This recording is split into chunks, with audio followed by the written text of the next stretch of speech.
cair na malha fina? Existe, claro, todas essas dúvidas desse sentido. Andressa, seja bem-vinda mais uma vez aqui ao Jornal da Mix. Quais os cuidados e as etapas que precisamos seguir para não cair na malha fina? Bom dia, boa semana. Bom dia, pessoal. Muito obrigada pelo convite.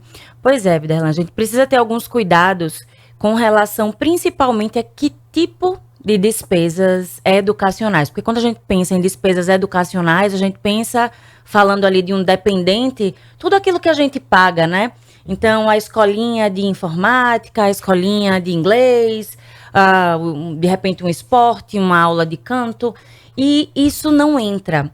Para a Receita Federal, as despesas educacionais são as despesas relacionadas a mensalidades com educação básica, superior e profissionalizante.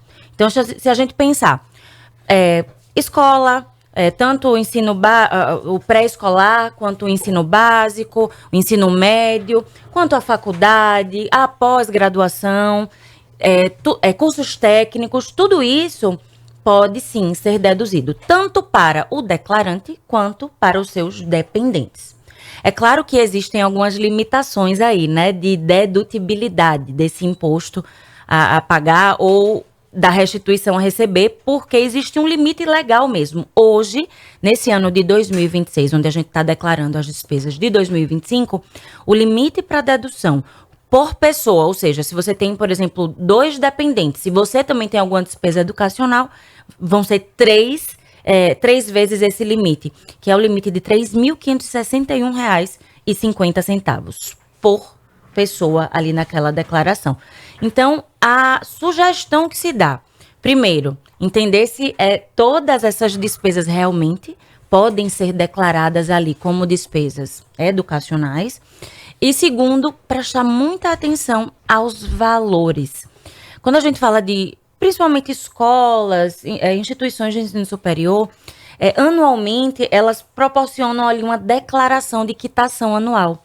Normalmente, nessa declaração, a gente tem os valores descritos mês a mês, para que você some tudo direitinho. Porque, por exemplo, se em determinado mês você pagou com alguns dias de atraso e pagou juros, esse valor vai integrar também. É o que você pagou enfim, de escola, de faculdade.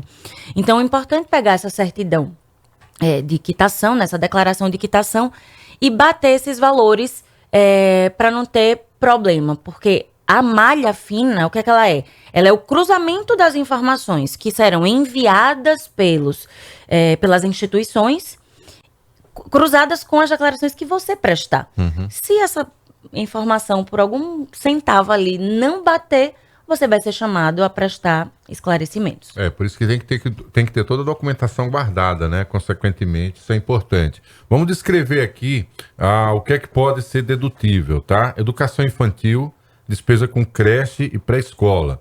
Ensino fundamental, mensalidades escolares do 1º ao 9º ano. Ensino médio, as mensalidades de escolas, aí, claro, do ensino médio, né? Do 1º até o 3º ano. Graduação, curso de nível superior em faculdades e universidades.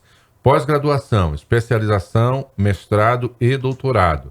Ensino técnico ou profissionalizante, cursos técnicos reconhecidos, claro, instituições que você pague lá por isso aí. Deixa eu pegar aqui em relação à especialização, mestrado e doutorado. Se a minha filha tiver numa dessas aqui e ela ainda for minha dependente, está incluso normal. Ou isso é basicamente para o declarante? Não. Todas essas despesas educacionais, elas podem ser do declarante ou dos seus dependentes. Se eu assumo esse gasto, eu tenho como demonstrar? Se ela é formalmente sua dependente no imposto de renda, sim. Lembrando que, normalmente, quando a gente está falando de graduação ou pós-graduação, a gente está falando de uma idade um pouco mais avançada já no mercado de trabalho. Veja, se ainda houver a relação de dependência do ponto de vista tributário, você pode declarar. No entanto, é muito importante que esse dependente, caso tenha algum tipo de renda, mesmo que seja de estágio, esses valores precisam entrar na sua declaração mesmo. Você vai declarar essa bolsa ou esse valor de salário, por menor que seja, mesmo que dentro ali da limitação, né, da isenção, é preciso que seja declarado. Então, ter esse cuidado também, para, em caso de dependentes maiores e que já tem alguma colocação no mercado de trabalho, ou ainda de dependentes que, por exemplo, têm algum imóvel em seu nome e existe um aluguel vinculado a esse imóvel. Esses valores também precisam entrar. Mas hoje aqui falando de educação, só para... Esse é o limite, né? Exatamente. Mas é possível, tanto para o declarante quanto para os seus dependentes. Quando você falou que estudo de línguas não entra, então se o cara botou o filho para fazer intercâmbio, isso não entra na despesa, né? O intercâmbio propriamente não, mas se houver algum tipo de curso de extensão ou de pós-graduação no exterior, isso entra também. Lá na declaração, quando o contribuinte abrir, vão haver opções de instituições de ensino no país, instituições de ensino, algo assim, no exterior. Então, você vai ali cadastrar com o CNPJ, enfim, com os dados da instituição. Mas o curso de intercâmbio em si não está, o que é uma pena, né? Porque é caro. É caro e é uma forma de educação. Afinal, o filho, né, o dependente, ele está estudando fora. Mas nesse contexto, cursos de inglês, o próprio material escolar, fardamento, excursões, tudo isso que a gente paga normalmente à instituição de ensino, mas que não se referem à mensalidade em si, infelizmente não estão integrados aí nesse valor. O que é que a gente precisa pedir para a instituição de ensino para poder realizar essa declaração? Muitas vezes apenas os comprovantes servem. O que é que precisamos fazer? Estar atentos nessa relação de declarar, passar para a Receita Federal essas informações de forma concreta, Andressa. Como eu falei, Viderlan, a gente tem uma declaração de quitação anual. Normalmente, essas instituições, no comecinho do ano, elas já enviam, porque elas sabem que muitos vão pedir, né? Todas as pessoas que estão pagando ali, muito provavelmente vão declarar essa despesa, então elas já fazem essa entrega. Caso não façam, a sugestão é busque a secretaria, a tesouraria da instituição, peça uma declaração de quitação que descreva os valores. Claro que é importante você também ter os seus comprovantes. Então, ao longo do ano, vá aguardando esses comprovantes para que a gente tenha as informações concretas, o que a instituição está declarando, o que você sabe que você efetivamente pagou ali naqueles boletos, com aqueles comprovantes, e provavelmente, se você optar pela pré-preenchida, já deve vir alguma coisa também nessa declaração da própria Receita Federal, o que não quer dizer que você não possa corrigi-la, tá? Isso é muito importante. A gente está tendo, Marcos, algumas inconsistências ainda no banco de dados da Receita Federal, falando de fontes pagadoras. Quando a fonte pagadora, ela declara, e aí eu não estou mais falando de despesa com educação, mas as fontes pagadoras, quando elas declaram, e aquele funcionário, quando for declarar e optar pela pré-preenchida, já vai ter lá alguma informação. Mas tem tido muitas alegações de inconsistências nesses valores. E a inconsistência pode ser de R$1, pode ser de 10 centavos. Vai ser uma inconsistência e isso pode gerar uma malha. Muito importante. Qual é a sugestão? Caso você encontre alguma inconsistência, aguarde um pouquinho para poder fazer a sua declaração. Por quê? E informe a sua fonte pagadora ou, de repente, a sua instituição ali vinculada à educação. Porque a instituição, ela pode fazer a correção. No entanto, essa correção ela está durando, em média, 1 semana para girar o sistema da Receita Federal. Então, a gente, mesmo com tanta tecnologia, a gente ainda tem alguns percalços. Então, é muito importante que se tenha essa documentação para que você possa, inclusive, ter a chance de aferir se está correto ou se não está. No entanto, é possível corrigir, tá? É possível sempre fazer essa correção, mesmo que depois da transmissão. Então, é possível fazer uma retificadora depois, a gente... É um trabalhinho a mais que ninguém quer, então, se puder fazer o ajuste de todas as informações antes de fazer a transmissão, é mais interessante. Andressa, vamos falar aqui do pai que estuda, não é? E que o filho também estuda. E aí, os filhos estudam. Eles têm um teto dedutível, ele fica um pouco maior se o pai estuda numa instituição aí de ensino superior, a mensalidade é bem maior, e tem lá os filhos estudando no ensino médio, ensino fundamental. A parte dedutível, ela aumenta também o percentual? O que é que a gente pode dizer? Isso mesmo, Marcos. Esse limite de dedução, ele é por pessoa que vai integrar aquela declaração. Então, se você tem uma despesa educacional com a pós-graduação, com uma própria graduação, né, de ensino superior, e você tem 2 filhos no seu exemplo, cada um ali tendo também as suas despesas, e você for o responsável financeiro, né, por aqueles filhos, a gente vai contar esse limite de 3.561 e 50 centavos. Não deixa de botar os 50. A gente vai contar por pessoa. Então, nesse contexto aí, a gente vai multiplicar por 3.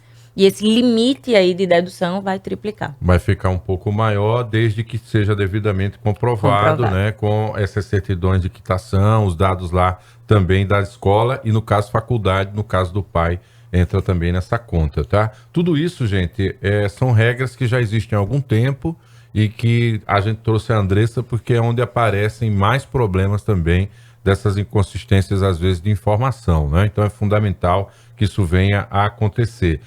Quem faz dedução da parte educacional e tem direito à restituição, ela é mais rápido por conta disso ou não tem nada a ver? Ainda prevalece aquela história do prazo? Não, não. Faz a declaração. Vai para a regra geral, Marcos. Vai para a regra geral.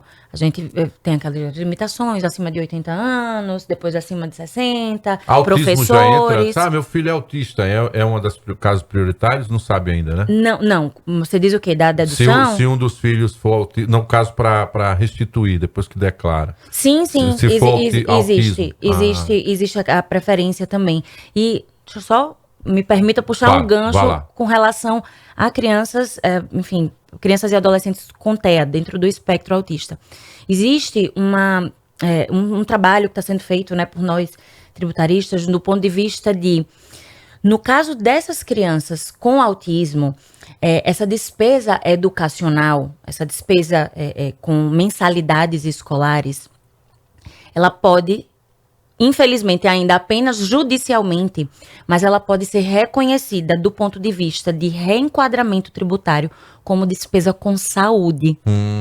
Por quê? Multidisciplinar o atendimento, mais de um profissional, né? Não. E a própria mensalidade escolar, porque se compreende nesse contexto que a educação inclusiva dessa criança é parte super importante do próprio tratamento, que Perfeito. Como você bem pontuou, multidisciplinar. Então, qual é o efeito disso do ponto de vista tributário? As despesas com a educação são integralmente dedutíveis. Não existe a limitação, como é o caso da educação. Então, quem estiver ouvindo, tiver aí um dependente dentro do espectro autista, com laudo, com tudo certinho, e tiver imposto de renda a pagar, é importante buscar auxílio nesse sentido. Hoje, como eu falei, apenas judicialmente, a gente ainda não consegue fazer isso de maneira administrativa. A Receita Federal já bateu, mas já é um trabalho, assim, até de caráter social, porque a gente tem despesas altíssimas dessas famílias, e por que não, né, ter o tributário, aí, o imposto como uma forma de justiça social também. Então, fica só o registro de que é uma despesa, sim, com a educação, mas que nesse contexto pode e deve, se me permitem, ser reenquadrada como despesa com saúde. Boa. Essa modalidade, Andressa, de desconto que muitos estabelecimentos, as instituições de ensino também promovem. Pagou em dia, de repente tem desconto. Esse tipo de situação, ela precisa ser muito bem acompanhada para quem vai declarar também, para não existir essas chamadas incompatibilidades. Eu não digo isso apenas eu sei que a pauta hoje aqui é a pauta educacional, mas muitas vezes até no pagamento de condomínio, coisas desse tipo também. E precisamos estar atentos para não ter essa incompatibilidade nos valores declarados nesse caso? Isso mesmo. Viderlan, a gente tem, como eu te falei, tem que ter o cuidado com relação à data de pagamento, Sim. Porque muitas vezes, por exemplo, a gente sabe que aquela mensalidade X custa R$200 por mês. Numa conta de padaria, a gente multiplica isso por 12 e a gente vai ter o gasto anual com aquilo ali.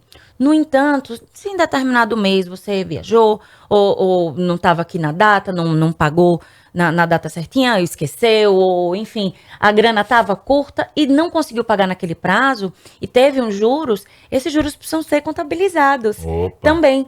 Então, é super importante isso que você falou, por isso que eu falo sempre, o acompanhamento das despesas com o arquivamento desses comprovantes de pagamento, para que você tenha condições de aferir os valores que efetivamente foram pagos. Então, é isso que eu estou perguntando, porque às vezes acontece o seguinte, o colégio, ele muitas vezes ele dá descontos, ou pode cobrar juros, mas na verdade o descritivo ali aparece o valor o valor fixo, né? Aquele valor fixo. Então, essas situações, elas precisam ser muito bem acompanhadas para quem paga fora do prazo ou para quem tem direito também ao desconto, não é isso? Exatamente.